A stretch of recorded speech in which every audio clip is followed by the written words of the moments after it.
Shalom saudaraku yang terkasih di dalam nama Tuhan Yesus Kristus. Selamat pagi, salam sejahtera untuk kita semuanya. Saya Ardi, menyambut Anda di dalam renungan Kristen Saudara Rohani. Selamat datang kembali di dalam renungan dan siraman rohani pagi hari ini.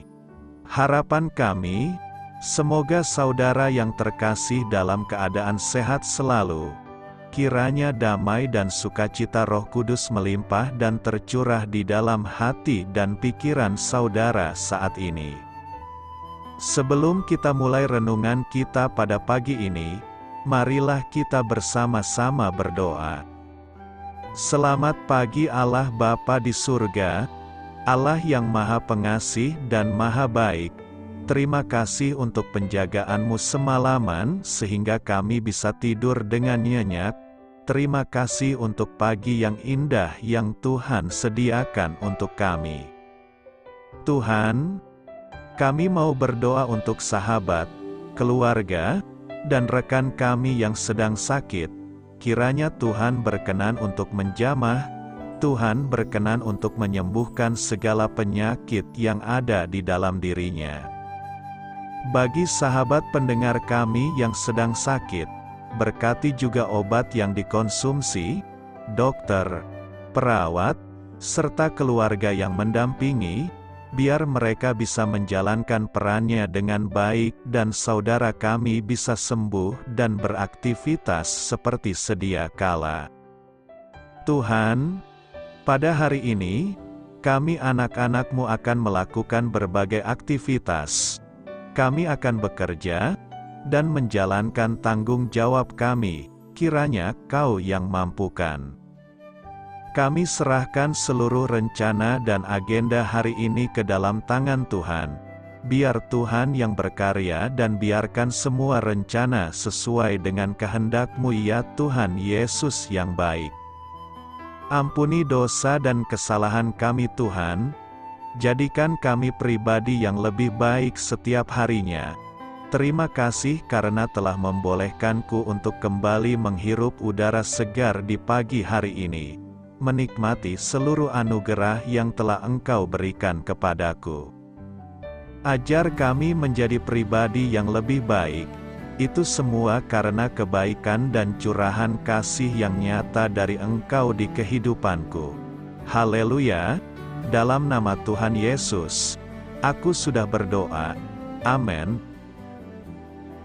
Sahabat pendengar saudara rohani, pembacaan ayat emas Alkitab renungan kita hari ini terambil dari kitab 2 Raja-Raja 6 ayat 15 sampai dengan ayat 23. Ketika pelayan abdi Allah bangun pagi-pagi dan pergi keluar, maka tampaklah suatu tentara dengan kuda dan kereta ada di sekeliling kota itu. Lalu berkatalah bujangnya itu kepadanya, "Celaka tuanku, apakah yang akan kita perbuat?" Jawabnya, "Jangan takut, sebab lebih banyak yang menyertai kita daripada yang menyertai mereka." Lalu berdoalah Elisa, "Ya Tuhan, bukalah kiranya matanya, supaya ia melihat." Maka Tuhan membuka mata bujang itu, sehingga ia melihat. Tampaklah gunung itu penuh dengan kuda dan kereta berapi sekeliling Elisa. Ketika orang-orang Aram itu turun mendatangi dia, berdoalah Elisa kepada Tuhan, "Butakanlah kiranya mata orang-orang ini." Maka dibutakannyalah mata mereka, sesuai dengan doa Elisa. Kemudian berkatalah Elisa kepada mereka, "Bukan ini jalannya dan bukan ini kotanya. Ikutlah aku, maka aku akan mengantarkan kamu kepada orang yang kamu cari." Lalu diantarkannya mereka ke Samaria. Segera sesudah mereka sampai ke Samaria berkatalah Elisa, "Ya Tuhan, bukalah mata orang-orang ini, supaya mereka melihat." Lalu Tuhan membuka mata mereka, sehingga mereka melihat. Dan heran, mereka ada di tengah-tengah Samaria.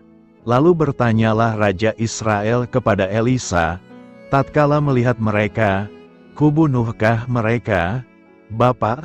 Tetapi jawabnya, "Jangan, biasakah kau bunuh yang kau tawan dengan pedangmu dan dengan panahmu? Tetapi hidangkanlah makanan dan minuman di depan mereka, supaya mereka makan dan minum, lalu pulang kepada tuan mereka.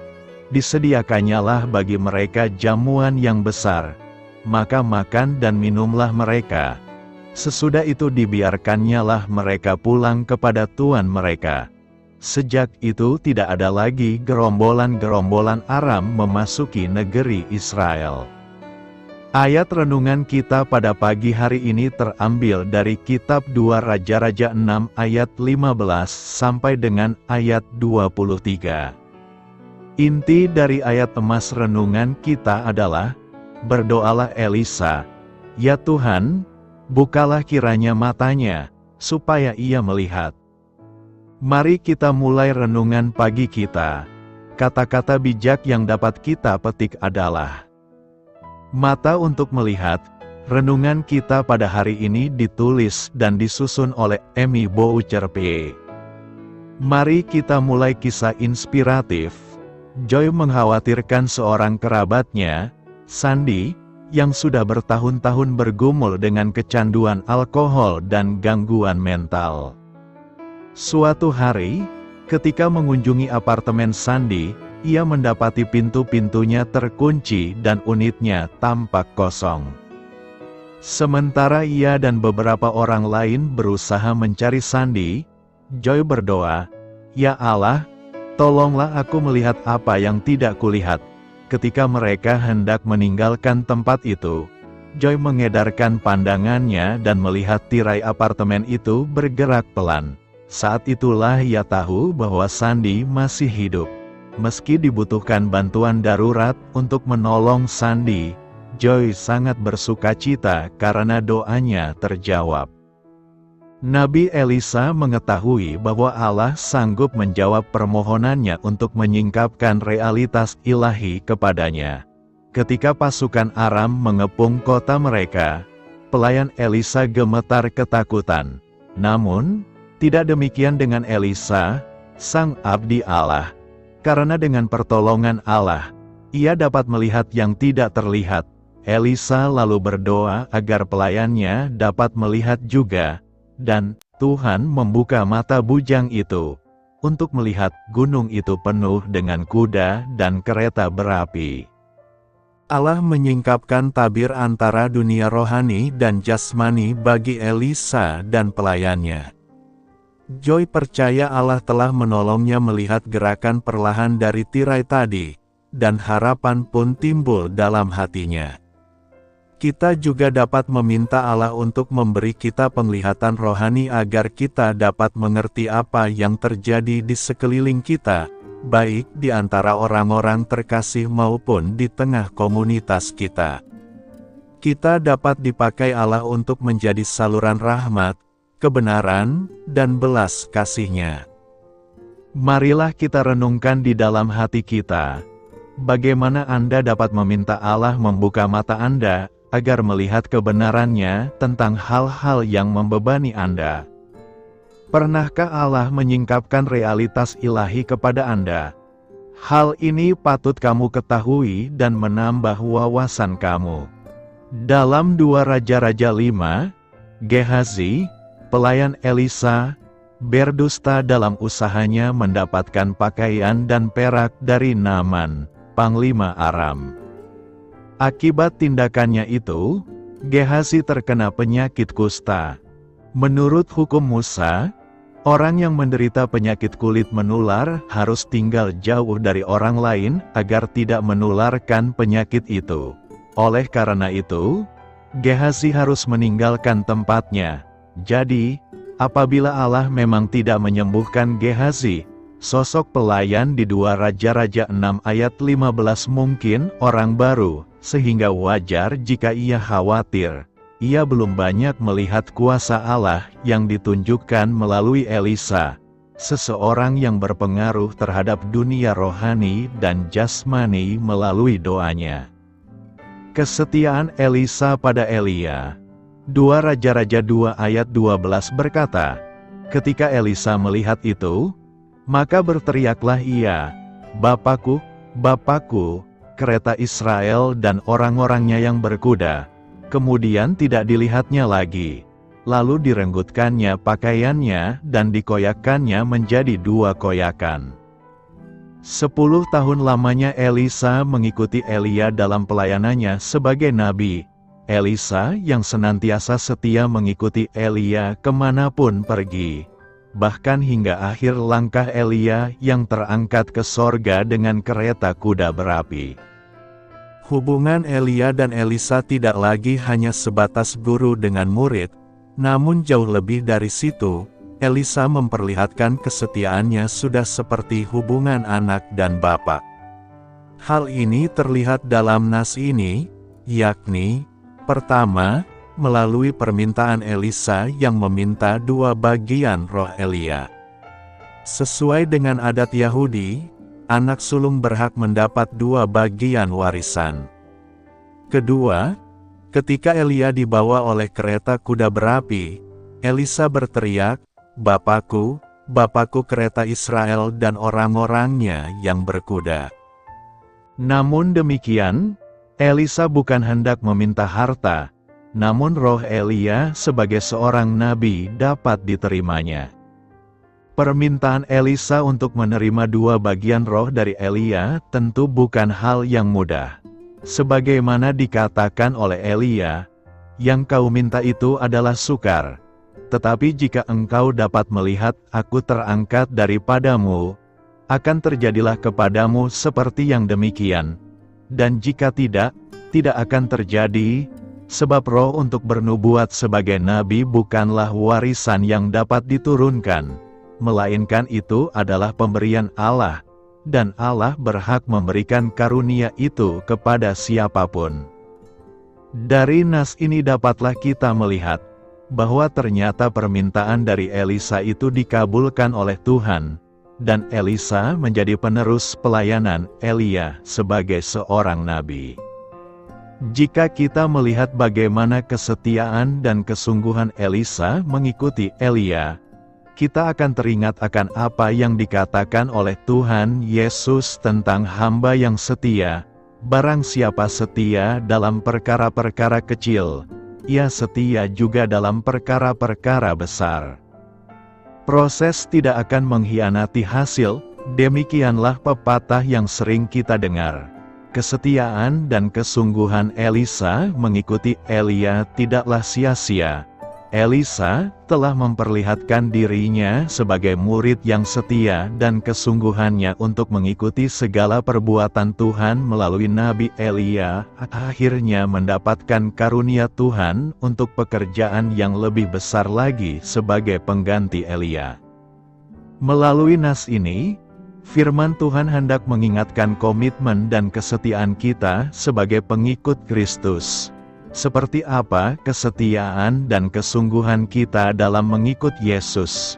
Apakah kita pengikut Yesus yang setia dalam pengajarannya? Ada orang Kristen yang merindukan mujizat, berkat dan pertolongan Tuhan, namun tidak mau untuk ditempa, dibentuk dan diproses oleh Tuhan. Meminta berkat tidak pernah lupa, namun melakukan firman Tuhan selalu lupa dan mungkin saja melupakannya. Baiklah kita merenungkan kembali apa yang dituliskan oleh Rasul Paulus. Karena itu, saudara-saudaraku yang kekasih, berdirilah teguh, jangan goyah, dan giatlah selalu dalam pekerjaan Tuhan. Sebab kamu tahu, bahwa dalam persekutuan dengan Tuhan jerih payahmu tidak sia-sia. Jerih payah dan persekutuan kita dengan Tuhan tidak akan sia-sia. Kesetiaan kita untuk selalu mempercayakan diri pada Tuhan saatnya akan menghasilkan buah yang manis. Tuhan Yesus berfirman, "Hendaklah engkau setia sampai mati, dan aku akan mengaruniakan kepadamu mahkota kehidupan." Kiranya Tuhan menolong kita untuk mampu menjadi hamba yang setia pada akhirnya. Mengapa Tuhan mengangkat Elia ke surga dengan kereta api? Kisah Elia kita tidak tahu apakah Elia sadar bahwa ia akan naik ke surga dengan cara yang begitu spektakuler. Namun ia tahu bahwa ia akan diambil dari Elisa, Nabi besar Israel, diangkat ke surga ditemukan dalam 2 Raja-Raja 2 ayat 1-18. Pasal ini dimulai dengan, ketika Tuhan hendak mengangkat Elia ke surga dalam badai. Alkitab sebenarnya tidak mengatakan bahwa Elia naik ke surga dengan kereta api. Tapi itu adalah asumsi, karena ada kereta api dan kuda api di tempat kejadian, bersama dengan angin puyuh. Masuk akal jika Elia menaiki kendaraan yang berhenti di depannya, anak didiknya. Elia berkata kepada Elisa, "Katakan padaku, apa yang dapat aku lakukan untukmu sebelum aku diambil darimu? Biarlah aku mewarisi 2 bagian dari rohmu," jawab Elisa. Elia menyadari bahwa permintaannya bukanlah untuk dikabulkan. Oleh karena itu, ia menjadikan pemenuhan permintaan tersebut bergantung pada kondisi yang sepenuhnya berada di tangan Tuhan. Elia menjawab, "Kamu menanyakan hal yang sulit, namun jika kamu melihatku ketika aku diambil darimu, maka itu akan menjadi milikmu. Jika tidak, maka itu tidak akan terjadi." Meminta 2 bagian dari roh Elia merupakan singgungan terhadap hak anak sulung yang dijelaskan dalam Ulangan 21 ayat 17 dan menunjukkan bahwa permintaan Elisa adalah untuk menjadi pewaris jabatan dan karunia kenabian Elia. Menjawab permintaan tersebut, Elisa memang menyaksikan keluarnya Elia yang paling menakjubkan. Saat mereka sedang berjalan dan berbincang-bincang, tiba-tiba muncullah sebuah kereta api dan kuda api dan memisahkan keduanya. Lalu Elia naik ke surga dalam waktu yang sangat lama. Angin puyuh, moda transportasi yang dipilih Allah bagi Elia, mengandung beberapa simbolisme penting. Kuda berbicara tentang kekuatan dan kecepatan, kereta berbicara tentang perlindungan dan kemenangan. Keseluruhan keberadaan dari api berbicara tentang kemuliaan. Tuhan membawa hambanya dengan cepat, penuh kemenangan ke dalam kemuliaan surga, menjaga jiwanya sepanjang perjalanan. Nabi yang telah menunjukkan semangat yang membara bagi Tuhan, dan yang secara harafiah telah beberapa kali memanggil api dari surga kini diangkat ke surga dalam api, cocok untuk melayani Musa. Api surgawi dikaitkan dengan malaikat di bagian lain dalam kitab suci. Ketika Tuhan membuka mata hamba Elisa, dia melihat pasukan malaikat, digambarkan sebagai kuda dan kereta api mengelilingi Elisa. Malaikat tidak disebutkan dalam terjemahan Elia, tetapi api surgawi, kemuliaan surgawi, tentu saja disebutkan. Mungkin mereka yang melihat Yesus diangkat dari Bukit Zaitun dan disembunyikan di balik awan akan teringat akan kepergian Elia. Murid-murid yang menyaksikan kenaikan Yesus melayani Tuhan dengan dedikasi sepanjang sisa hidup mereka. Sama seperti yang dilakukan Elisa. Cara Elia diangkat ke surga dengan kereta dan kuda api, mungkin terutama demi Elisa. Tuhan mengabulkan permintaan Elisa untuk menerima 2 bagian dari kuasa Elia, dan Tuhan memastikan bahwa Elisa tahu bahwa syaratnya telah dipenuhi. Elisa harus melihat Elia diangkat, dan tidak mungkin dia melewatkan tontonan yang Tuhan perlihatkan. Dengan mengangkat Elia ke surga dengan cara yang berapi-api dan penuh badai, Allah meyakinkan Elisa bahwa dia akan menggantikan Elia dalam jabatan kenabian dengan kuasa ilahi yang 2 kali lebih besar. Melihat Elia naik ke surga dengan kuda-kuda yang menyala-nyala, kereta api, dan angin puyuh akan memberikan pengaruh yang besar pada Elisa sepanjang pelayanannya. Jika dia ragu bahwa dia telah dipilih oleh Tuhan, dia dapat mengingat kemuliaan yang dia saksikan malam itu. Jika dia mempertanyakan kuasa Tuhan, dia dapat mengingat kereta api dan kuda api. Pertunjukan kuasa Allah yang luar biasa kepada Elisa membuat dia cocok untuk melayani. Peragaan seperti ini mengingatkan kita akan penyingkapan kuasanya kepada Musa di semak duri yang terbakar saat mengangkat Elia ke surga. Tuhan memberi gambaran tentang kenaikan Kristus. Apa artinya Yesus adalah Raja orang Yahudi? Yesus disebut sebagai Raja orang Yahudi 2 kali dalam kehidupannya di dunia, pada saat kelahirannya oleh orang-orang Majus dan pada saat pengadilannya dan penyalibannya. Keempat Injil mencatat kata-kata Raja orang Yahudi sebagai bagian dari instruksi Pilatus kepada massa yang marah dan sapaan langsung Pilatus kepada Yesus. Menariknya, hanya orang non-Yahudi yang menggunakan gelar khusus ini untuk menggambarkan Yesus, yang menggarisbawahi kebenaran Yohanes 1 ayat 11, yang mengatakan, ia datang kepada miliknya, dan umatnya tidak menerima dia. Gelar Raja orang Yahudi mempunyai implikasi mesianis dan politis. Raja-raja di Israel diurapi dengan minyak sebagai tanda pilihan Tuhan, dan arti Mesias adalah yang diurapi. Sebagai anak Daud, Mesias dipilih oleh Tuhan untuk menggenapi perjanjian Daud dan memerintah tahta di Yerusalem.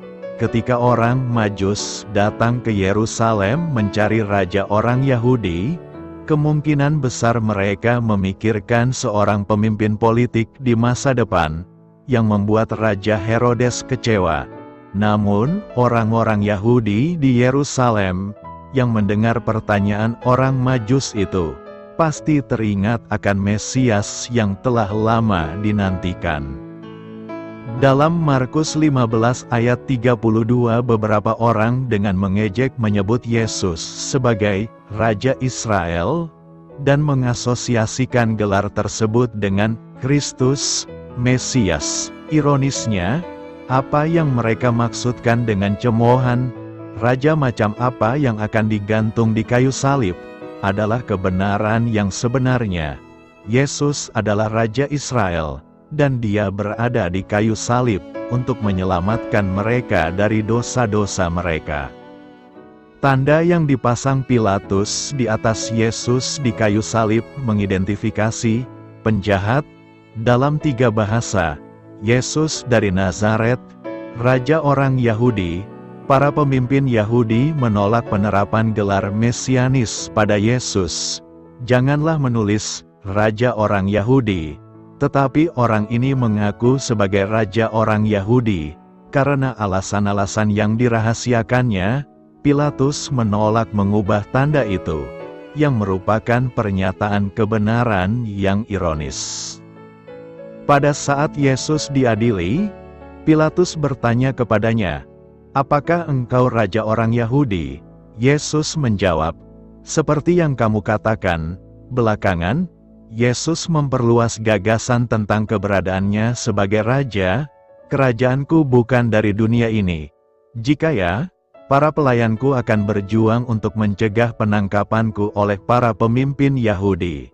Tetapi sekarang kerajaanku berasal dari tempat lain."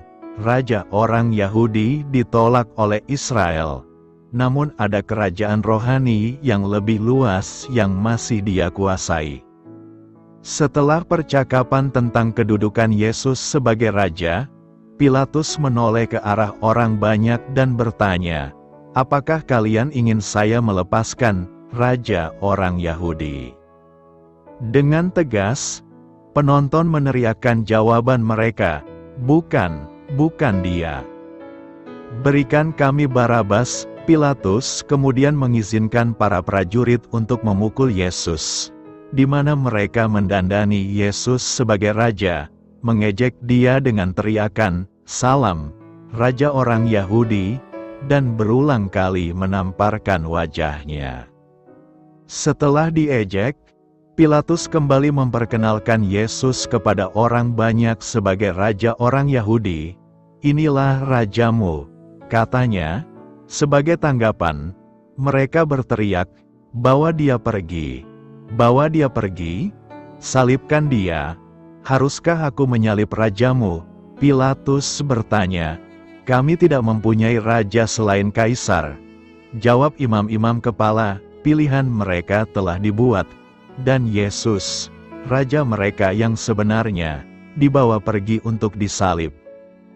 Beberapa orang pada masa pelayanan Yesus mengakui Yesus sebagai raja orang Yahudi. Ketika Yesus mendekati Yerusalem untuk terakhir kalinya, orang banyak yang bersamanya menganggap bahwa kerajaan Allah akan segera muncul. Dengan kata lain, mereka percaya Yesus adalah raja orang Yahudi, dan mereka siap membantu Dia mendirikan kerajaan duniawi. Yesus menceritakan sebuah perumpamaan yang menunjukkan bahwa kerajaan akan tertunda. Namun, antusiasme orang banyak tidak berkurang. Saat Ia memasuki Yerusalem, Yesus disambut dengan sorak-sorai sambutan kepada raja orang Yahudi. "Berbahagialah raja yang datang dalam nama Tuhan. Damai di surga dan kemuliaan di tempat tertinggi." Umat Tuhan telah menantikan seorang penyelamat sejak Tuhan pertama kali menjanjikannya dalam Kejadian 3 ayat 15.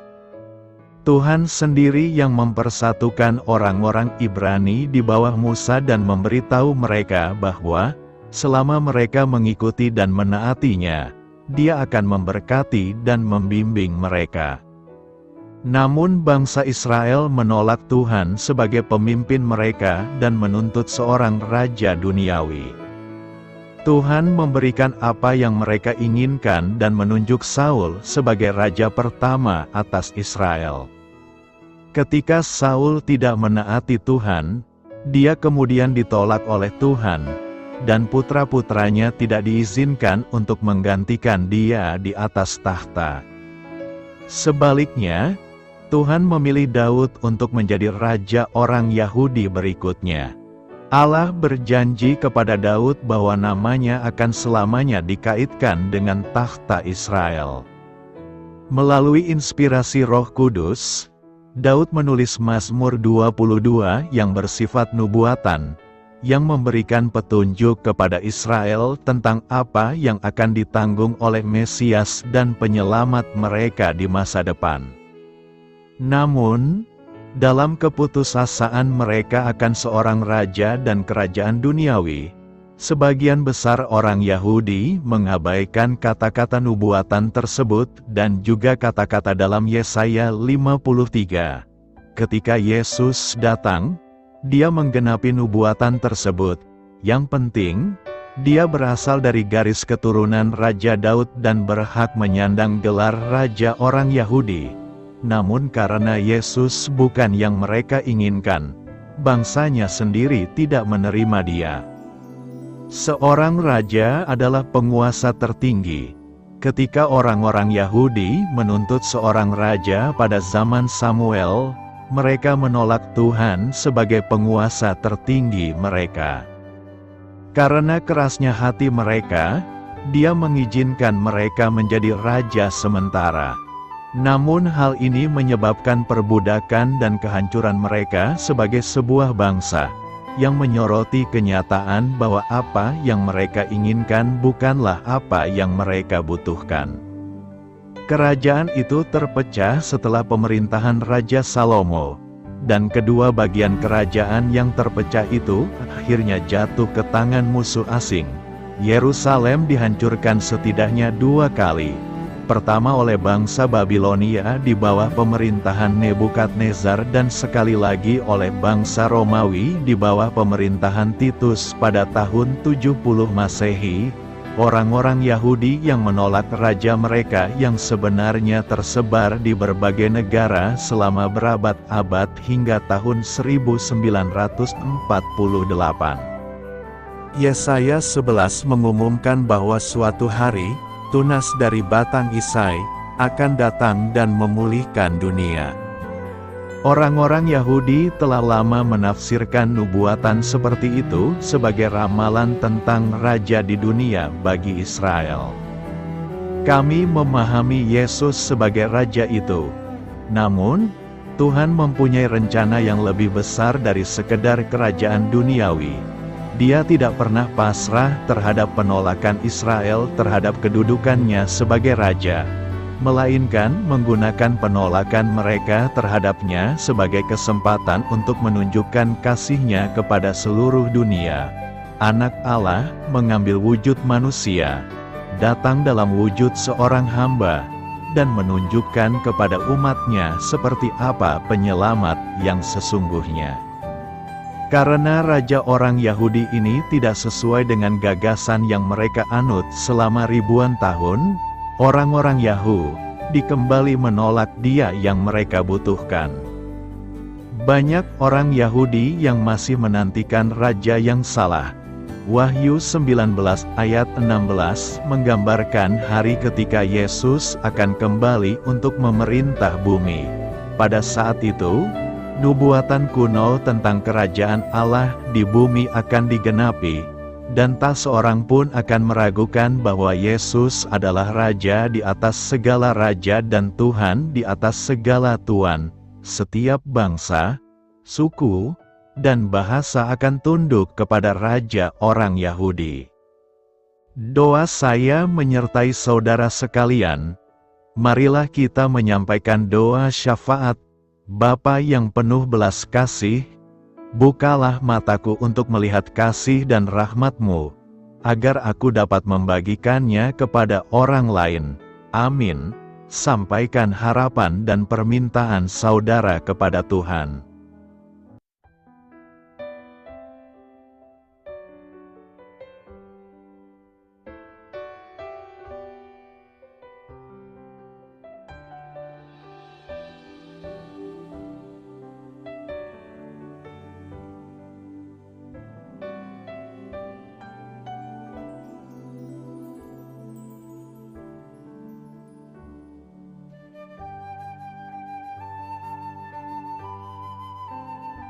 Marilah kita renungkan sahabat saudara rohani. Demikianlah renungan firman Tuhan pagi hari ini. Semoga menjadi berkat dalam hidup kita. Dan sebelum kita memulai segala aktivitas kita pagi hari ini, marilah kita berdoa. Selamat pagi Bapa, malam hari telah berganti pagi. Kehidupan baru telah Engkau berikan kembali bagi kami. Bapa Surgawi, tolonglah aku menyadari kebutuhan orang lain, supaya aku dapat membagikan apa yang telah Engkau berikan kepadaku. Pada saat aku membutuhkan, berilah aku keyakinan bahwa Engkau akan mencukupkanku, melalui orang-orang yang mengasihi-Mu, bukan karena kami pantas atau layak, namun karena kasih karunia-Mu kami boleh ada, sebagaimana kami ada di pagi hari ini. Terima kasih Tuhan, atas kesempatan baru yang telah Tuhan berikan kepada kami, untuk bisa memperbaiki diri agar kami bisa lebih layak di hadapan-Mu. Hari ini kami serahkan semua perkara dan kesulitan yang akan kami lalui ke dalam tangan-Mu. Biarkanlah kami bisa memuliakan-Mu dalam segala aktivitas yang akan kami lakukan. Amin. Biarlah firman Tuhan menjadi pengingat untuk kita semua, bahwa tuntunan dari Roh Kudus akan selalu memberi jalan keluar bagi setiap permasalahan hidup kita, dan memberi kedamaian di hati kita. Sampai jumpa di renungan pagi saudara rohani berikutnya. Kiranya Tuhan selalu memberkati saudara semua hari ini. Amin. Shalom.